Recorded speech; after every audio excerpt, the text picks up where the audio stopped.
The sound of breaking glass cuts through the silence like a gunshot. On a cracked phone screen, a message reads, "He's hitting mom again. It's bad this time. I'm going in there. If I don't text back, call the police." The send button pulses. A thumb, trembling, presses it. And in a boardroom 40 minutes away, a billionaire's phone lights up and changes everything. Kael Morrison had learned to read the signs early. The way Rick's boots hit the floor when he came home, 2 heavy thuds meant he'd been drinking. 1 slow drag meant something worse. Tonight, it was the silence that warned him. Rick hadn't said a word since dinner.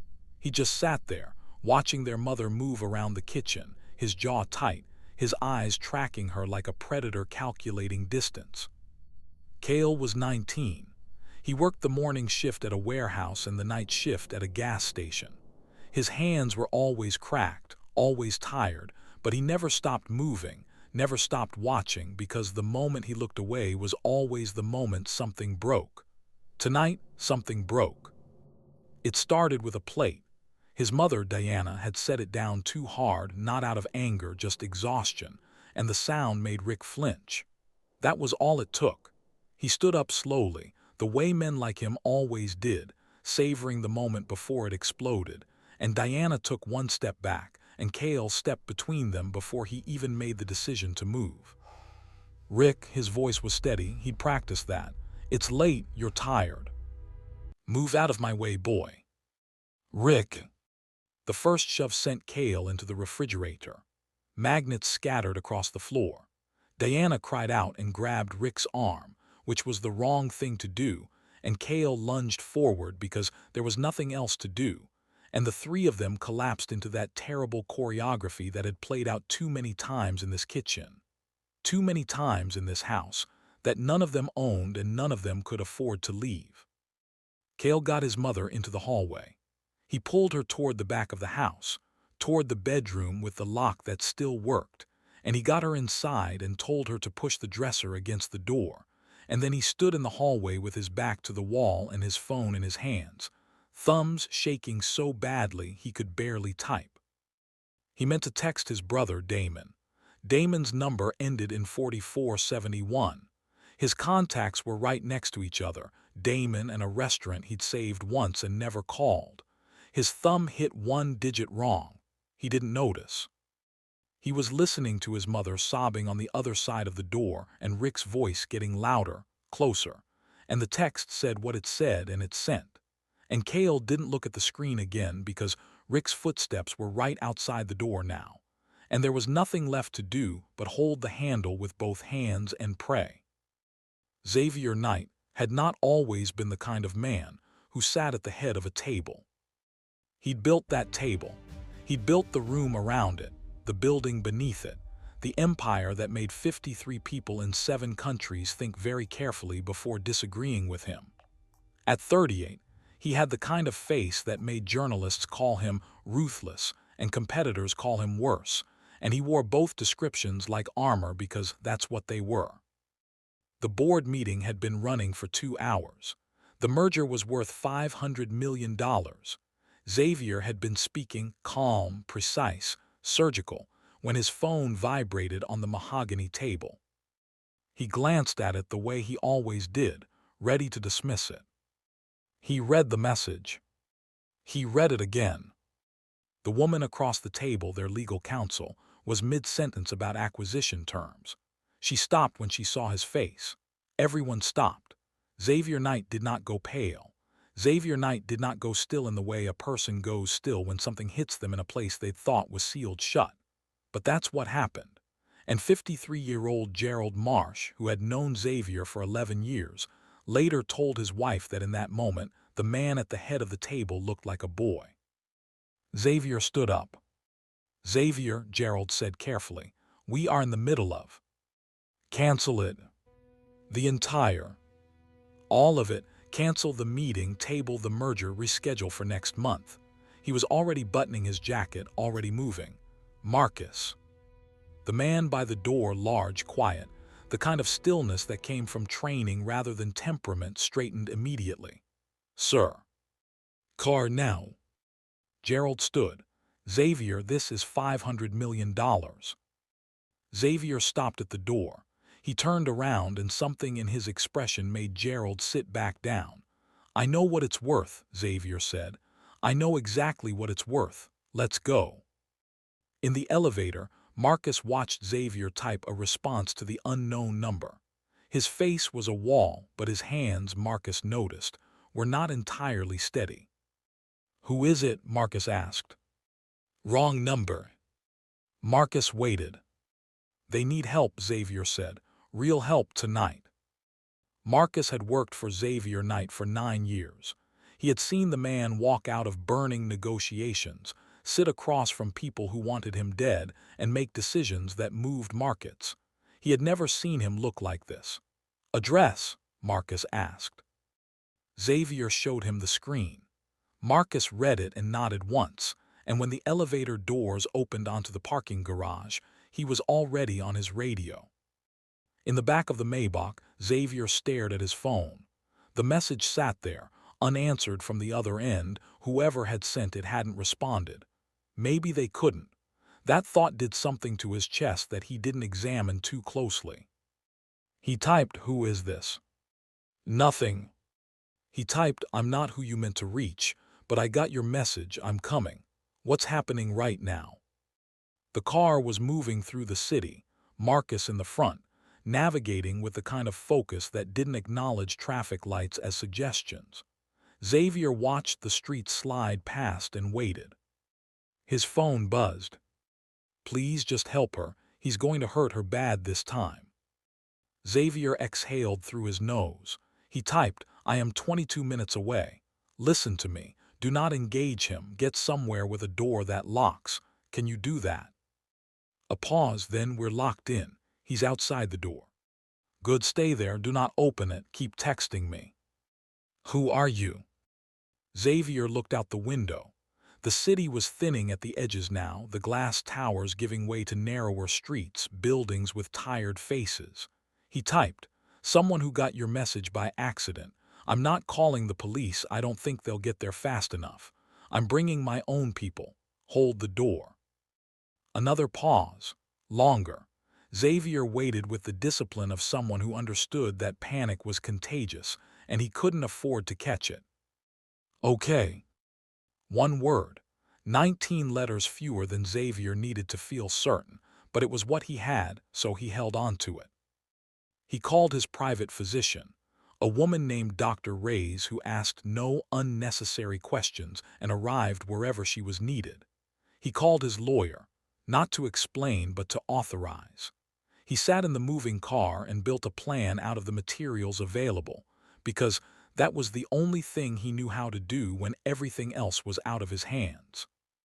Marcus said quietly, 11 minutes. Xavier typed, 11 minutes, stay with me. The door was shaking. Kael had both hands on the handle, his feet braced against the baseboard. His entire body weight leaned back like an anchor, and still the door shook. Rick was not a small man. He was not a patient one, and whatever he'd taken tonight beyond the drinking had stripped away the last of his restraint. Diana was behind Kael, pressed against the wall, her hand over her mouth, her eyes on her son. She kept whispering his name like a prayer. "Kael, baby, stop, don't." "Mom, I need you to stop talking. You're going to make him angrier." "Mom." She stopped. The door shook again, and Kael's feet slid an inch on the floor, and he reset them, reset his grip, reset his breathing. His phone was in his pocket, buzzing repeatedly, and he couldn't answer it, and he couldn't let go of this door, and somewhere in the narrow tunnel of his focus he was thinking, this is the night something finally breaks for good. He didn't know yet whether he meant the door or something else. His phone buzzed in a different pattern, not a call, a text. He couldn't read it. The door cracked at the frame. Just a hairline split, but Kael felt it in his palms. "Rick," he said it loud and flat, "I'm telling you right now, stop." From the other side, "You think you can keep this door closed forever, boy? You think you're protecting something?" "Yes," Kael said, "I do." A pause, then a laugh that had no humor in it at all. Then the impact of a shoulder hit the door so hard that Kael's feet left the ground for a half-second, and he came back down and held on, knuckles white, jaw clenched, and he thought very clearly, I can't hold this much longer. His phone buzzed again. He risked it. One hand on the handle, he got the phone out of his pocket and angled it up to read the screen. 3 minutes. Stay by the window if you can. My man Marcus is coming in first. Kael stared at the text. He texted back one-handed, What do you mean coming in? The reply was immediate, exactly what it sounds like. 3 minutes. Do not let go of that door. The door hit him again. This time, the frame split further, and a sliver of light from the hallway cut through. Kael could see Rick's fingers curling around the edge. He could hear his mother behind him make a sound that he would carry in his chest for the rest of his life. 2 minutes felt like a geological era. Then he heard it, faint at first then not, the sound of an engine. High-end, low growl, the kind of vehicle that announced itself not by being loud but by being certain. And then doors, and then footsteps on the porch, and then a voice from outside that was calm enough to be more frightening than shouting, Marcus, door. The front door came off its hinges. Rick heard it and froze. That freeze was the only reason Kael had time to pull back from the bedroom door and put himself between Rick and his mother. A reflex, pure and automatic, before Rick spun around to face the hallway. Marcus came through first. He was built like someone who had spent their life in difficult rooms and survived all of them. He didn't speak. He looked at Rick the way a man looks at a math problem he already knows the answer to. Behind him came Xavier Knight in a suit that had cost more than Rick would make in 2 years, and he walked into this small, damaged house like he had been expected, like he had been invited, like this was simply the next place he was supposed to be. Rick, to his credit, did not immediately back down. Men like Rick had a kind of animal pride that couldn't process certain information quickly. What is this? You can't just, this is my house. It isn't, Xavier said. Excuse me. This house sits on a mortgage held by Crane Capital Partners. Xavier's voice was the same temperature it had been in the boardroom, absolute zero. I acquired Crane Capital 14 months ago in a Tuesday afternoon transaction that took less time than this conversation is going to. So no, it is not your house. He let that land. But that's a small concern compared to the other ones you have tonight. Rick's face moved through several expressions, none of them landing anywhere useful. His eyes went from Marcus, who had not moved, who would not move unless told to, which somehow made him more frightening, to Xavier, who was looking at him with an expression that wasn't quite contempt. It was something worse than contempt. It was complete and total assessment. Xavier was looking at Rick the way you look at something you're deciding how to dispose of. You've got about 45 seconds to decide how this ends for you, Xavier said. I own the debt on this property. I have 2 attorneys on the phone right now documenting everything that happened in this house tonight. I have a former district attorney on my board who plays golf with the commissioner. And Marcus, behind you, has a collection of skills I prefer not to describe in front of these people. He paused. Or you can walk out of this house right now, and I will limit what happens next to a restraining order and an eviction. The silence stretched. Rick looked at Kael. Something passed over his face, not remorse exactly, more like a recalibration. A man recognizing, for the first time, that he had miscalculated the size of what he was standing in front of. He walked out. Marcus stepped aside with the precision of a door swinging on perfect hinges, and Rick moved past him and down the porch steps and into the night, and the sound of his footsteps faded, and Kael stood in the hallway of his house with his hands still half raised, and his mother gripping the back of his shirt, and he didn't know what to do with any part of his body. Xavier turned from the door, and for the first time the wall in his face developed something that might, at a great distance, have been called warmth. He looked at Kael, 19 years old, exhausted, electric with adrenaline, 2 jobs and a cracked phone and a mother behind him, and he said quietly, "Are you hurt?" Kael opened his mouth. Nothing came out. Take your time. I know, she might be my mom. Xavier nodded and turned to look at Diana, who was in the doorway of the hallway, clutching her own arms. Her eye was already darkening at the outer corner. Xavier pulled out his phone and sent one text, and he said to her, "Dr. Reyes is 3 minutes behind us. She's excellent. She's going to check you over.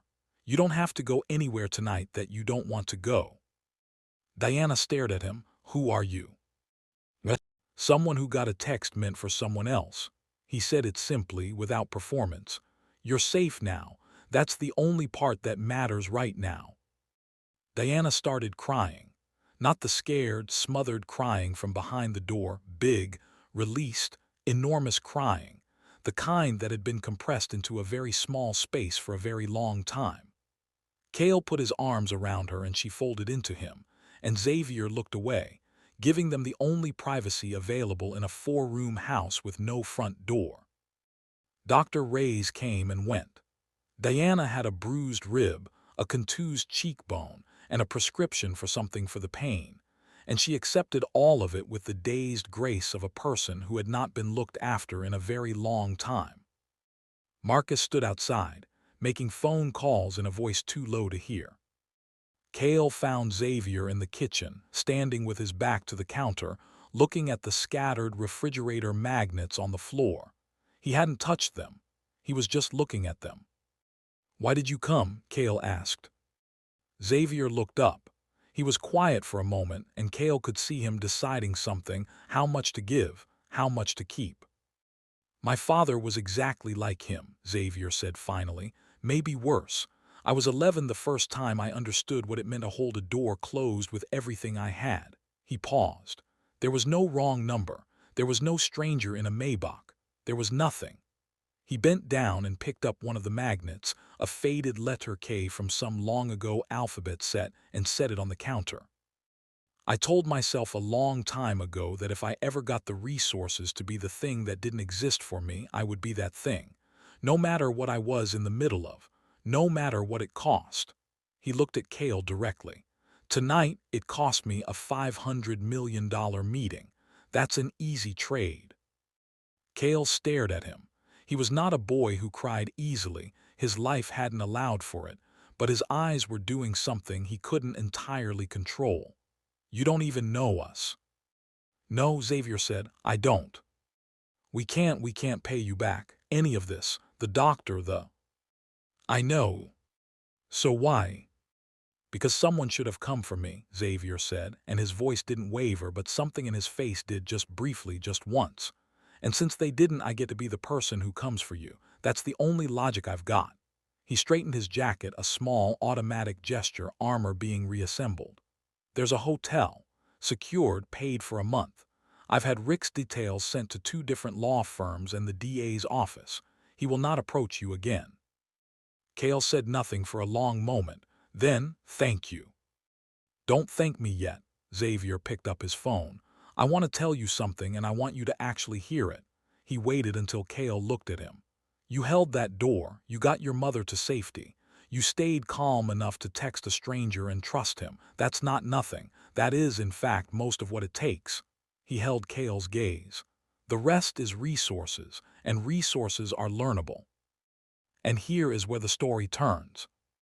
Because what Kael did not know, what no one in that house knew except Marcus, standing outside on the broken porch, was that Xavier had recognized the address the moment he read it.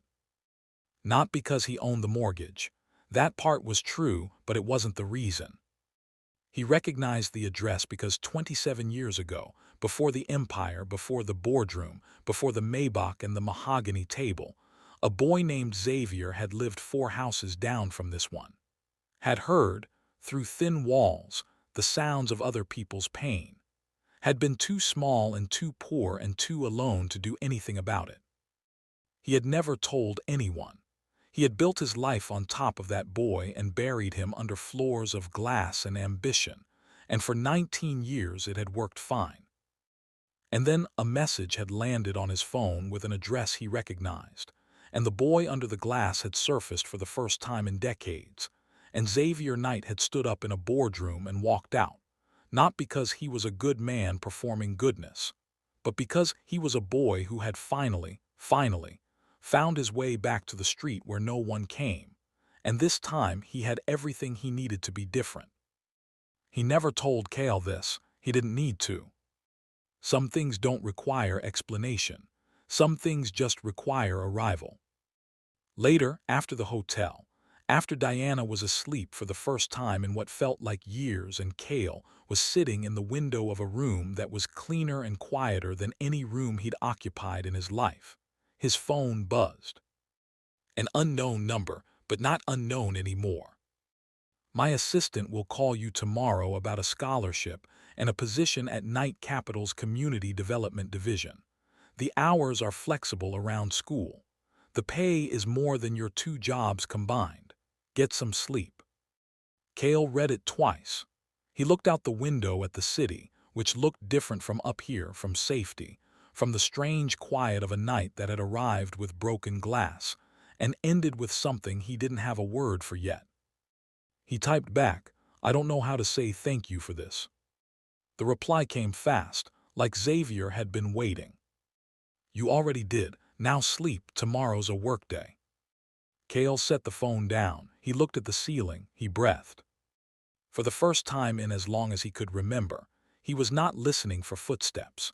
He was not calculating distances or holding handles or reading the temperature of a room by the sound of boots on a floor. He was just a 19-year-old kid in a quiet room with a future that had arrived, improbably, through a wrong number and a stranger who understood exactly what it meant to need someone and have no one come. That stranger had come. That was enough. That was, in fact, everything. If this story hit you somewhere real, if you felt that scene where Xavier walks into the house and the whole power dynamic flips, then you already know why stories like this matter. They're not just entertainment. They're the version of events we wish existed in the world, told loud enough that we remember it's possible. Hit the like button if Xavier showing up felt like justice. Drop a comment with "hold the door" if you stayed until the end. And if you're new here, subscribe, because this channel tells stories that don't let you go. The next one is already coming, and you're going to want to be here for it.